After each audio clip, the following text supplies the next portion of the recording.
Hi, I'm Randy Cantrell. Welcome to the Year of the Peer podcast with Leo Vitaly. This podcast is based on a simple truth. Who you surround yourself with matters. Author and keynote speaker Leo Vitaly will interview thought leaders from all walks of life who will share how they leverage peer advantage and show you how engaging your peers more purposefully can hold the key to greater success in business and in life.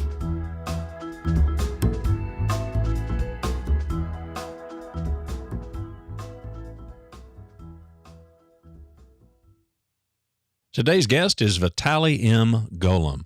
Vitaly leads global investments at HP Tech Ventures, the corporate venture arm of Silicon Valley's original startup. He is a serial entrepreneur, a contributing writer to TechCrunch, and a consistently top-ranked mentor to a number of startup accelerator programs all over the world. He lives in the San Francisco Bay Area and travels to over 20 countries each year to consult and guest lecture corporations, associations, and universities on entrepreneurship, innovation, and design. His book, Accelerated Startup, The New Business School, comes out at the end of January and can be ordered at golomb.net/book. Let's get started. Vitaly, welcome to the show today. Thank you for having me. Hey, it's really good having you. You know, it was really terrific. You and I met, virtually, actually on this same platform, working with Miguel Diaz, as you were a special guest as part of the CEO group there. And I was really so intrigued by what you had to say. I knew that you'd have a great deal to offer this program. But what I'd love to do is start by having our visitors get to learn a little bit about you and actually how young you were when you started all of this. Well, I got a really young start, indeed. When I was 13, I met still my best friend back in junior high school, and his father moved a famous Russian company, now famous, to the US. And we were computer nerds. We put on Tetris tournaments in the school library, Mac 2s there, and we spending a lot of time at the company and kind of just witnessing how it started really early 90s. That's really one of a bit. So, but from 13, you went from there and did a number of other things. Actually, even before the age of 20, you were involved in some other companies too, correct? Yeah, so I mean, I went on soon after that. Well, here's how it all got started. I had two passions as a kid: music and cars. Still two passions.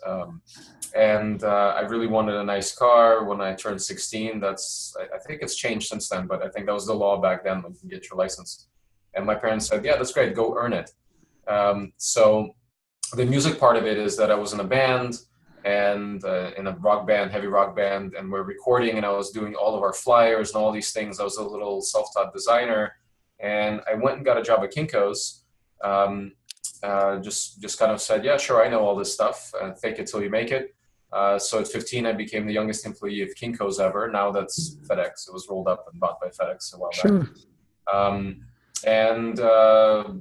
Did a number of my own businesses through high school. And when I was a freshman in college, I was already working in .com, where CTO of a fast-flying startup actually recruited me to help build this enterprise product. Funny story, kind of full circle. It was mostly funded by HP back then. So employee number 20. I took time off of college. I was going to Santa Clara University at the time. And within a year, we went to about 120.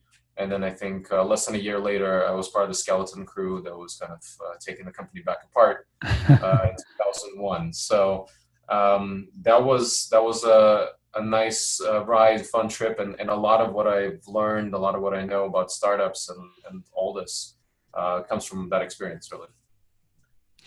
Well, and tell us too. So since then and up to now, here you are at HP Tech Ventures. Talk to us a little bit about some of the experiences you had leading up to then, and why being at HP now is such an important part of what you're doing. So when that .com imploded, the company was called Spin Circuit. Maybe there's a few people that will listen to the podcast. It was really nuclear winter in Bay Area. So for those that were there then, it was not a fun time. Pretty much all your friends went through layoffs, or at least their spouses or girlfriends or what have you were were looking for work. It was, there's no traffic on 101. It was great from that perspective. And it was kind of dead like that for a few years. So I went back to the print industry. I ran a printing company that I originally started with my dad back a few years. Before that, he went off to start a medical device startup and got that funded. So I ran that company, tripled in size, sold in 2005, started a design firm, grew that to 3 offices relatively quickly, and really wanted to get out of the services business and create some value. I thought it would be easier to create a product startup in a certain sense, to create more value in the in the marketing business, in the services business. You pretty much eat what you kill, and we grew the company to a couple dozen people and 7-figure revenue. But to get to the next level, it's another 5 to 10 years of 18 hours a day, 6 days a week. So I thought startup is going to be so much easier. So I started a software as a service company, Keen, for the graphic arts industry that I knew quite well. It's an e-commerce platform for graphic arts, for printers and designers. And I learned a lot more from that. So that was a 5+ year journey. Venture-backed company that I was a sole founder of, built an engineering office in Ukraine, got to spend a lot of time in Ukraine, and just all of Eastern Europe and Europe in general, and got to know the ecosystem there. Got involved with a number of accelerators, 500 startups funded my company Keen partially. So I got really close with the fund kind of from the early days when there were 5 people. Now there are 130 plus around the world. So I got an exposure to a lot of the early stage accelerators, incubators, and seed investors, and really learned the ropes there. Became a mentor very quickly. I kind of came from a different background. I had another decade plus worth of business experience behind me versus just starting a new startup like most folks that go through the accelerators. And my idea was to bridge Eastern Europe, Central and Eastern Europe primarily, with the US. Lots of engineering talent there, not a whole lot of sales and marketing talent. And I was actually going to start a fund with a couple of partners to kind of create this bridge. So focus on Central Eastern European technology, globalize it, help them come to Silicon Valley and kind of launch from here. And that's when I was recruited by a friend who's the GM of the HP Ventures Group, has been at HP for a long time, a couple of decades, most of his career actually. He was tasked with putting together his corporate venture group that grew out of kind of ecosystems and partnerships type of a group. And I got involved in March. We launched in May at TechCrunch Disrupt in New York. We continue to make noise and news as much as we can.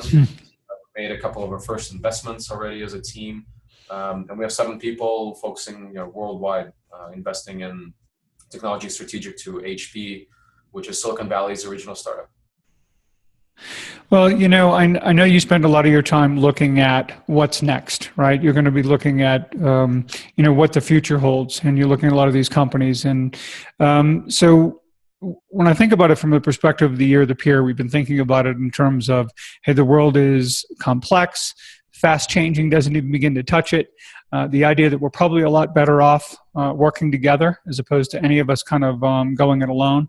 And I know you have some very, a real specific perspective about what the next 10, 15 years might look like, and what that even may mean from a public and public policy perspective. So I'd love it if you could share some of what you shared with us actually in our meeting just a number of weeks ago. I thought it was really fascinating. Well, so I've taken a real deep dive into a couple of areas that I feel are really kind of the horsemen of the third industrial revolution. And I've written a little bit about this in TechCrunch, where I'm a contributor. And two particular areas are a little bit scary and exciting at the same time. One is additive manufacturing. That is going to change the way things are made and where they're made. I mean, easily it will disrupt the logistics and manufacturing industries very, very soon, within the next 3 to 5 years. But kind of the ultimate dream is that, we're not going to be selling atoms anymore per se. It's not going to be a manufactured product. You're going to be selling a design. So if we kind of roll back a little bit, 3D printing is in the trough of disillusionment right now. because the first attempts at 3D printing were kind of these desktop consumer, prosumer type of things that are basically a glue gun on a stick, programmable glue gun. And there's really not that much application for it. And people were excited. There was a lot of hype about, oh, 3D printing is going to be great. Everybody's going to have a 3D printer at home. And my question was always like, what for? I mean, how many iPhone cases can you really need to make, right? So the technology was really not interesting, practical in the sense that there wasn't enough that it could produce that you consume on a daily basis as a consumer. So naturally it went to manufacturing, and now HP has been at it for a couple of years and announced the first set of commercial 3D printers this year, and they just shipped. The first 5 just shipped. I saw the news internally. And these are commercial 3D printers that are designed to do small batch manufacturing and kind of, there's been this kind of commercial area of 3D print that's been more for prototyping. But now it's starting to eat into small batch manufacturing, where it's cost competitive and faster and better and stronger, and it's not just prototype quality, but actual product you can make on it. So you can imagine within a couple of generations of the technology, we're going to be it's going to be eating more and more into manufacturing, right? So higher and higher and higher. So just like digital printing ate offset printing, if we keep it in the printing world, you'll see that 3D printing is going to start eating manufacturing. And then at some point, it's going to come full circle, and there will be a kind of a more consumer, prosumer device that's sitting at home where you can print complete devices, right? So that means using all sorts of polymers to print the shell, but we're talking about printed electronics for everything inside. I'm even seeing 3D printed battery companies, etc. So you'll be able to print full devices, full electromechanical devices. And my vision, question of how long, 10, 20, 30, 50, 100 years, probably less than 100, but probably around 20 or 30 years, we will have a third pipe going into the house, or fourth pipe, what have you. That's like a utility. So we'll have this magic fairy dust that comes into our kitchen. We have something the size of a dishwasher where you press a button and you 3D print anything. And it's pretty interesting what that's going to do to us, right? So that's the one side. On the other side, of course, artificial intelligence, buzzword of the year. Artificial intelligence is going to basically, if you read the books, the philosophical books and things, it's really the last invention that the humans are going to be making. And the term has existed for decades, for I think 50 or 60 years. Sure. And really, it's been a push to put as much firepower into, computing power into trying to speed up and create a brain. But that proved futile, and the techniques that really are producing now for the last few years are really kind of componentizing the brain. So we have computer vision algorithms that are specialized for vision. We have etc. So there are now multiple tracks and a lot of very smart people, and increasingly more people getting into the field that are doing research in a lot of these specialized areas. And at some point, all of this is going to come back together into a synthetic brain, right? So the synthetic brain, will not have the limitations of our organic brains. Our memory is faulty, our processing speed is very slow, but our algorithms are good, right? So we can think in, serially, or parallel, actually, rather. We can think in parallel where computers can't do that quite yet the same way. And the relationships that we build in our brain with our memory. All of that is going to be surmounted in the next couple of years. I can't, seeing the developments in the field, I can't imagine that we don't hit singularity, or essentially 100 IQ with an algorithm, a general intelligence, very, very soon here. And it's a little scary because, the difference between us and primates, primates might be around, 50 IQ. We're about 100 IQ average, right? That's why it's an average. That super intelligence will take off from 100 IQ to 100,000 IQ very, very quickly. And we are essentially going to be insects in comparison. So, there are all sorts of ramifications as far as, is this going to end civilization? Is this intelligence going to eliminate humans? We'll leave that for a different podcast. But what's more interesting and more on topic, I think, is, I have kids that are 6 and 8, about to turn 9. And my question is, should they be sitting there in classroom memorizing data like we were taught, right? and this is remnants of the previous industrial revolution as far as education system. What can they learn that they will be better than the AI at when they graduate school and start building a career? And I keep coming back to more soft skills and then becoming more human, right? So empathy and knowing where to find information, being technology aware, being creative, all these things that I'm trying to teach my kids proactively as much as I can, and keep them more human. And this is something that is kind of, not just a career that, what's a career that's more foolproof than another one, right? Truck drivers are certainly going away in the next 5 years. We have autonomous trucks already being tested.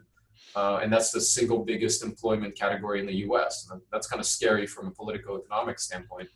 But then the question is, which careers are going to be taken away? And there's lots of research that says basically that something like 2/3 of professional careers are going to be eaten by AI very, very quickly in the next decade or two. So it really comes back to being more human and really understanding how to use this technology for good. And another part that's kind of exciting and interesting and also a little scary is things like neural lace. So becoming hybrids in a sense where we have circuitry being grown into our brain so we can actually, plug in like Neo, say, I know Kung Fu. So those kind of things are pretty exciting. And I think we're living in incredible times. I wish I was almost, my kids' age to see what happens, in the next decade or two. All political, issues aside of the day. Well, oftentimes, as a society, as you know, the knee-jerk reaction is often to resist change. We've certainly seen it with energy policy. We've certainly seen it across a lot of fronts, and it's often we delay and often delay things to our detriment. I guess the question is, if in fact the kind of changes that could affect our labor force are coming, what are the ways that you see we could actually embrace change to our advantage as opposed to just being victims of what may happen in the next 5 or 10 years? Well, that's the thing is I think this train has left the station. You can't bring it back. And there are promises being made to people that are scared out of their wits, and rightfully so. If they live in an area, they don't live in Silicon Valley, they don't know programming, they don't know all these things. They may be involved in coal production in West Virginia. They don't know anything different. They don't know any better. These towns are being decimated. You totally understand that their reality is not a good one. And they're trying to take care of their families. They're trying to give their kids a future as well. And their context is their context. We just have, this sweep of populism across Europe and US now in the last, 2016 has been an insane year. But it's all understandable. The point is that our political systems, our economical systems are not prepared for this next transition. And this next transition means that our workforce is changing dramatically. That means that we have a fork in the road. So either we keep rolling like we're rolling and we're going to have a complete fracture or continuing fracture between the haves, which control this technology and manufacturing and get richer because it's cheaper to produce things. And we have the have-nots, are people that are kind of, the frog is boiling and they're gradually kind of, even middle class is becoming less and less affordable to be able to live and save and all these things. And housing is getting more expensive and all these things.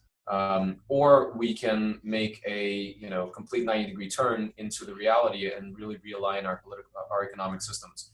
This very much means probably, unless there's somebody comes up with some other way, is basic income, right? And giving people basic income. And my idea is to actually not just make it welfare, but actually get people busy with learning, right? So we have an opportunity to get the average IQ up to 150, let's say, because people can learn professionally. They can be paid to learn. And there are lots of talented people, especially immigrants, immigrants that come over with not much of an education. They want a good future for their kids. These are talented people, but they have never had an opportunity to invest in themselves and spend time educating themselves and their kids. Instead, they are busy trying to make a living and put food on the table 12, 16, 18 hours a day, 6, 7 days a week. So I mean, that's really what I think needs to happen, unless somebody can come up with a different way. I mean, I'm a venture capitalist. I believe in capitalism. It's not about socialism or Marxism or any of that, any of these, like, four to six letter words. And people keep bringing it up, and they have this knee jerk reaction like, oh my God, it's communism. No, it's not. It's reality that our workforce is going to change, and we need to make sure that people can still sustain themselves.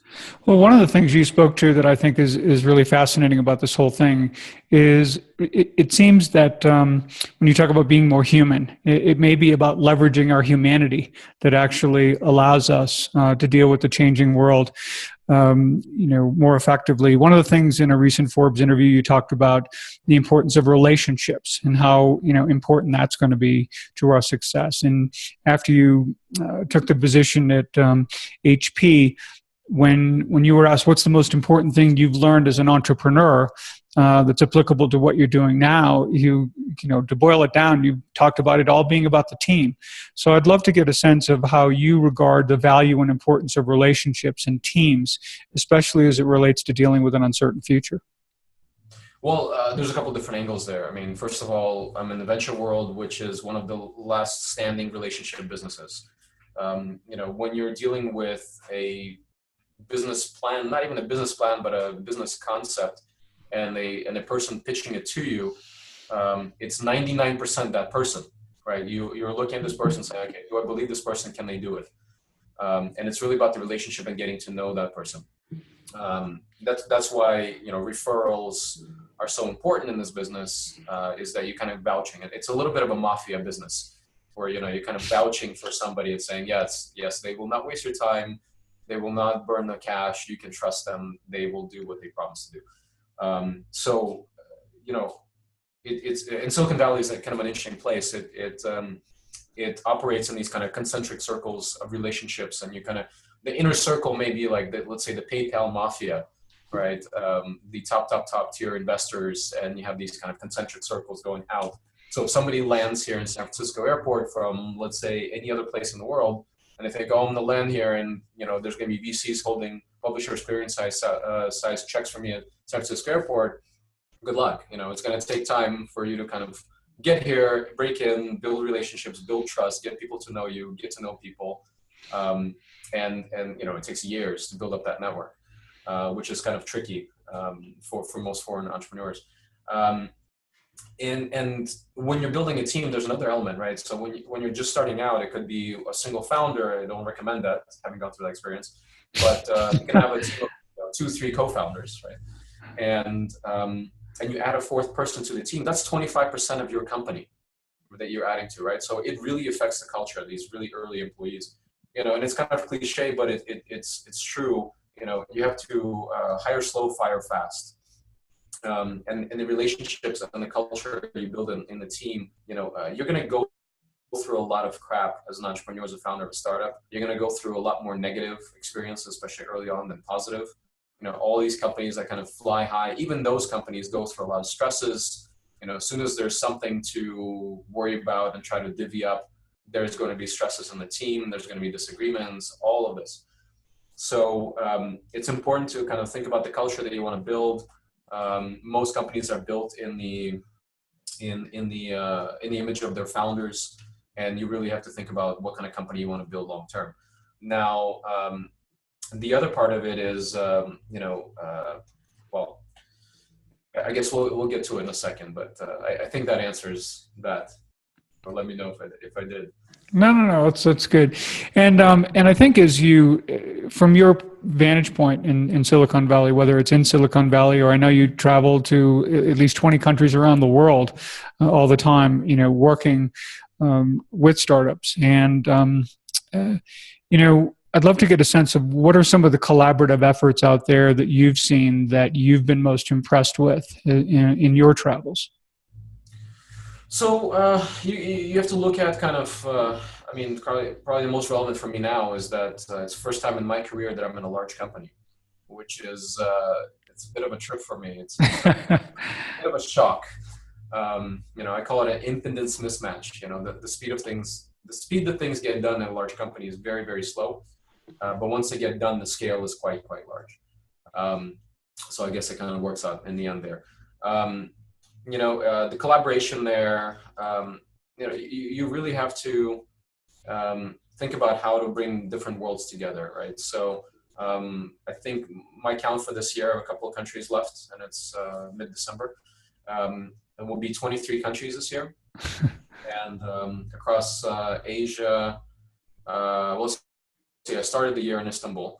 And then lots of Europe and Asia this year, a lot. And the cultures are different. The collaboration is, you really have to be culturally aware. There's an interesting article that my friend John Biggs just wrote about a Polish-American consultant that was helping Polish companies kind of get into Silicon Valley, and the misunderstanding and the expectations were so off that there was a lawsuit and a lot of noise and a lot of hurt feelings there. So it's really important when you're dealing internationally to kind of understand the culture you're dealing with and what to expect from each other. Same thing goes for large companies working with small companies, with startups. Really, a lot of startups will go after and try to get a big logo on their slide deck and get a partnership or an investment from a large company. It's really important for them to understand what they're getting into as well and what to expect as far as timelines and all of that, right? I've had deals kind of boil for many months, which at first kind of shocked me because it came from 15, 16 years on the other side as an entrepreneur. And I kind of understand that, 2 months for a startup is a lifetime. Where for a company the size of ours, the size of HP, is, we're talking about trying to get a meeting with a VP will take a good few weeks. So it's kind of interesting. But you see companies succeeding in this. Intel Capital is kind of the most famous corporate venture, and they've done a great job. And we learn a lot from them. And we have a lot of Intel folks involved at HP these days. Microsoft has done a great job, with the startup world, and they really led for, they started in 2005, I think, with BizSpark, and they built a number of different programs, which are interesting. A good friend of mine, Gary Stewart, runs Wayra, which is Telefonica's accelerator in the UK, and they're in something like 12 countries or so, supporting the ecosystem, and we're kind of trying to learn from these programs and do the same thing, and really provide the resources, and do our job, do our part in growing the ecosystem. So as you've gotten things started at HP, and somewhere in there, while you were traveling to 23 countries, you were able to take some time and write a book. So let's talk a little bit about Accelerated Startup, the new business school. It'll be available at the end of January. And in large part, you're talking about really helping startups. Going from taking an idea to a product to a company and even to a successful exit. So I'd love to have you tell us about the book and tell us really what the motivation for you was to write that book. I think I've been wanting to write a book ever since I was probably in college. It's one of these bucket things. Finally got enough knowledge in a particular space to, I think, make it interesting for others. So like I mentioned before, I was a mentor in a number of different accelerator programs for the last 5-6+ years. At this point, and getting the same questions all over the world. Entrepreneurs are having the same problems everywhere, and they think that they're a snowflake, and that's they are particularly disadvantaged. No, everybody's disadvantaged just the same. So this book was really kind of inspired. Back in the 90s, there was a book called The Pocket MBA, and this is when Gordon Gekko, kind of late 80s, early 90s, Sure, was kind of the god, right? So everybody wanted to be Gordon Gekko with the gecko shirt. And the MBA was the path to that success, right? To financial success, very much kind of a Wall Street type of environment. And, today you can say that the accelerators really pick up the baton and sped up this process of education for entrepreneurs in a much different way. You learn by doing. These programs are 3 to 6 months. And I can give you, numerous people I meet all the time that are Harvard or Stanford MBAs, top tier MBAs in the world, that said, you know what, I learned more in this accelerator in 3 months than I did in my MBA. Mm. Nothing bad about MBAs, but when you're talking about startups, startup is not like Steve Blank says, who teaches at Stanford and Columbia and Berkeley. He said that startups are not a small version of a large company. In fact, they are much closer to a scientific experiment than they are to an enterprise, right? You are trying to experiment and figure out what it is that, you're trying to solve a problem for a particular customer. And once you figure that out, how that solution is built, only then can you start building a company around this, right? You build departments, you recruit the right people, you figure out your sales process, all of these things. So it's not, you don't start a startup, say, I have this idea, and then start hiring VPs of sales and start opening offices without having a single customer and figuring out how you're actually going to sell. You might have some ideas in your head, but it's a process. So, so the idea with the book is it's almost like an accelerator in a book. What I would usually, the different areas that I would give advice, and a lot of folks that I know that are smarter than me in a lot of specialized areas, where I've vacuumed their brain successfully, it would go through kind of the whole process. You have an idea, you want to go into accelerator, you start developing the idea, you start building a product, you start, you need to recruit a team, you need to build it, find your co-founders, then build a big team from there, then start marketing, then raise money, then build a real company, then maybe go international at some point, and all of these things. And all of these things, none of these things are covered in business school, right? In specifics. They are all done by experience. This is the magic of Silicon Valley, where we have 50,000 or so experienced managers that have gone from zero to hero. So it's really about that process, about going from idea to product to company, accelerator in a book, and very proud of it. I think it's going to be very useful to a lot of folks, and look forward to getting it out there and signing some books for people. Oh, that sounds great. Lastly, let me just offer this, that in addition to buying and reading your book and following you on TechCrunch and where you write and speak around the world, what's the one piece of advice you think you could offer our listeners today about how they can prepare themselves and their children for what's next? I mean, what do you see as really critical there? Oh, wow. That's quite a question.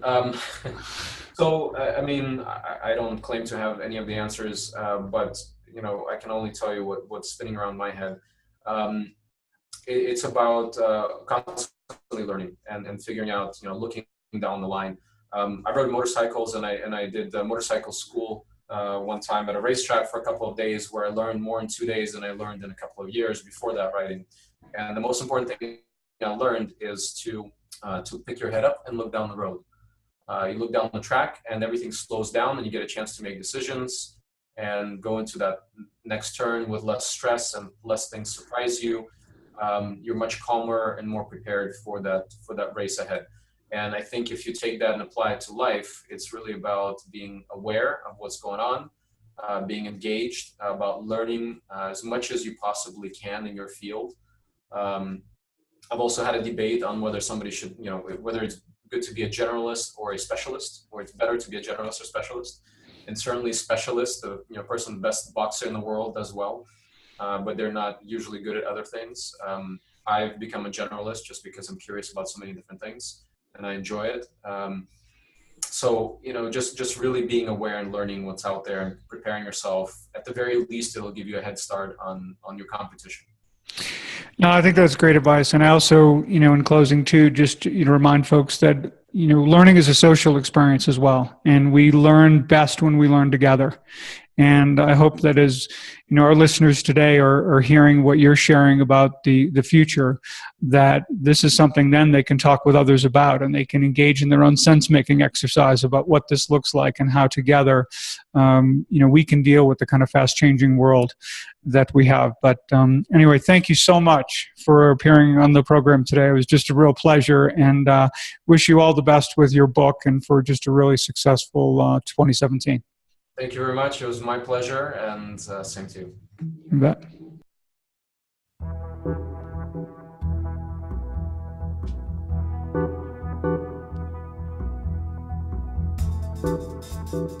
Thanks for joining us today. To learn more about Peer Advantage, to submit questions to Leo and our guest, and to subscribe to the Year of the Peer podcast, please visit us at leobottary.com. It's leobottary.com. This podcast is produced by me, Randy Cantrell, hosted, of course, by Leo Bottary. Music provided by Kevin MacLeod, Vibe Ace, licensed under Creative Commons by Attribution 3.0 license.